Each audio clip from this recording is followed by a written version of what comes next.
Yay. Mga idol, klaro kayo mga idol, mga karaan mga idol. Ano nga itong ipangita ang mga coins mga idol. So ato na na-i-check mga idol na kung pilay ang paldo sa sinin madam. Wow, kadamo. Alright.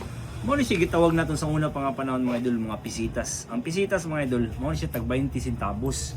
Muna siya pure silver ni siya mga idol pero 75% lang ang iyang silver ani mga idol. So, kaya po natin pila ka bukang iyang 20 centavos. So, 1, 2, 3, 4, 5, 6, 7, 8, 9, 10, 11, 12, 13.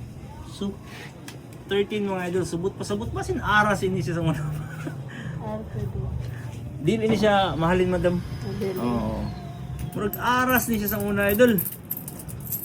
Oh, mo ni siya tong palit ni madam. Kani siya ang 5 kabuk piso. Ang 5 pod piso o kari. So, 2.60. Tag 1,500 ato palit sa piso.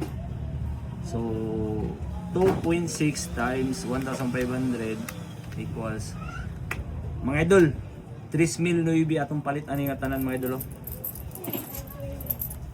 3,900 madam. Deal nimo?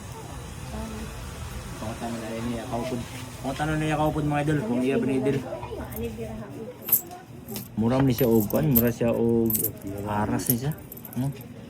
Na Ha? Kami nang ina aras. nga kwarta sa kuna. Nagguno ko no. Kami nang aras. Hubog pa ko sila. Nang aras kaya. Sige. Utob sa nangutana mga idol kung naano ang aras. Ang aras mga idol, kana bang pagkaslon ka mo nga magkuha mo og coins nga mo aw na ka imo inano ang Ikuan daw. ha? Di sambugoy. Ikuan daw. Itugyan ko kanimo ang grasya. Oh, mo na yana. Sauro na siya sa babae mga idol. Ikuan na sa pare. Oh, mo na siya aras mga idol sa unang panahon kung sa kasal na siya mga idol ha. Dawaton mo gini. 3C na siya ka, 3C na siya ka coins. Maski nano nga coins mga idol. Maski nano nga coins, pwede siya mahimo nga aras.